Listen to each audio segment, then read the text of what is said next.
Thank you. Thank you, Secretary General Almagro and your team for organizing this 48th General Assembly of the OAS. We are incredibly grateful for your leadership. It's a pleasure to be here at the OAS for the first time as Secretary of State of the United States of America, and I am delighted to meet many of my fellow foreign ministers here and today.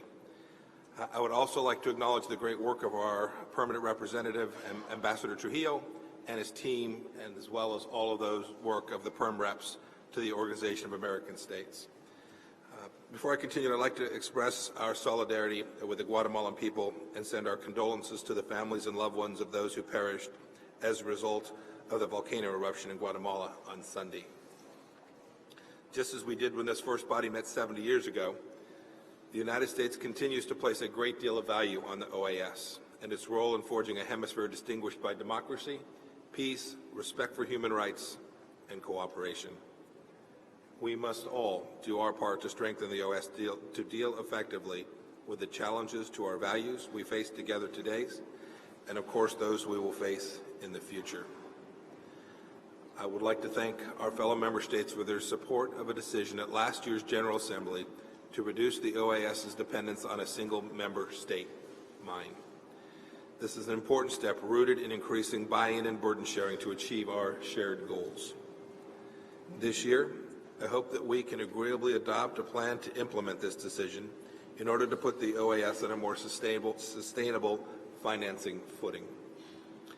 As for confronting shared challenges in the region, at the Summit of the Americas, our leaders agreed upon steps to combat corruption, a cancer that eats away at the underpinnings of democracy and stifles the dreams of our citizens. We must continue to improve transparency in government and public procurement and call out and prosecute corrupt officials. Transnational criminal organizations kill our people, they destabilize our societies, and they challenge our democratic institutions. The United States will not stand for this. We will continue to cooperate with our Mexican counterparts and with leaders from the Northern Triangle to build on our gains in addressing the drivers of illegal immigration and illicit trafficking. Our fight to crush these TCOs will continue with the implementation of the Caribbean Basin Security Initiative.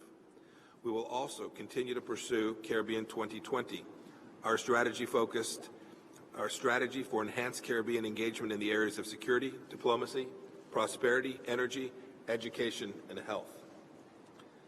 The natural disasters of the past year have tested our people's resilience.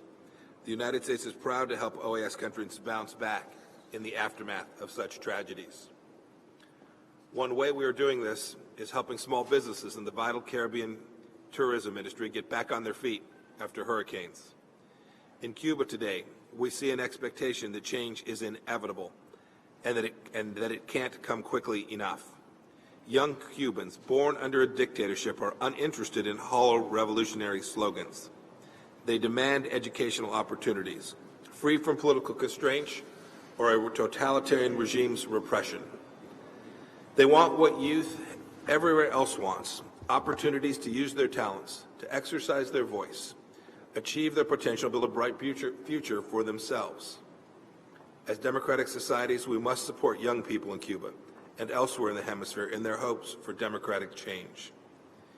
In Nicaragua, police and government-controlled armed groups have killed dozens merely for peacefully protesting. I echo what Vice President Pence said in this very building on May 7th. We join with nations around the world in demanding that Ortega government to the Nicaraguan people's demands for the democratic reform and hold accountable those responsible for violence. The United States supports the work of the Inter-American Commission on Human Rights and what it is doing in Nicaragua and strongly urges the Nicaraguan government to implement the recommendations issued by the Commission this past May 21st. But there is no greater challenge today than the full-scale dismantling of democracy and the heartbreaking humanitarian disaster in Venezuela.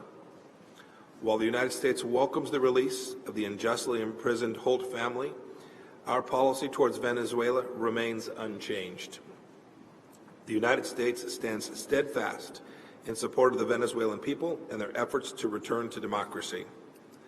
The Maduro regime's efforts to move towards unconstitutional government and its human rights abuses are now well known by all. All these actions have, among other ill consequences, resulted in an unconstitutional alteration of Venezuela's constitutional order. Given these circumstances, we are all challenged to act under the Inter-American Democratic Charter, which this body has already begun to do. On more than one occasion, Venezuela has squandered opportunities to have the kind of dialogue that the Charter calls for. We seek only what all the nations of the OAS want for our people: a return to the constitutional order, free and fair elections with international observation, and the release of political prisoners. The regime's refusal to take meaningful action on these issues has demonstrated unmistakable bad faith and exhausted options for dialogue under current conditions. Just 2 weeks ago, the Venezuelan government staged sham elections that offered no real choice to the Venezuelan people and its voters. Many of them responded sensibly by simply staying home. For all of these reasons, Vice President Pence challenged member states last month to do what the Democratic Charter asks of us when faced with an unconstitutional interruption in democratic order of a member state: suspend Venezuela from this body. That suspension is not a goal unto itself, but it would show that OAS backs up its words with action, and it would send a powerful signal to the Maduro regime. Only real elections will allow your government to be included in the family of nations. In addition to suspension, I call on fellow member states to apply additional pressure on the Maduro regime, including sanctions and further diplomatic isolation, until such time as it undertakes the actions necessary to return genuine democracy and provide people desperately needed access to international humanitarian aid. We call on all OAS nations to do this today regarding Venezuela, and in the future, wherever necessary, for good of the region and the world. Thank you.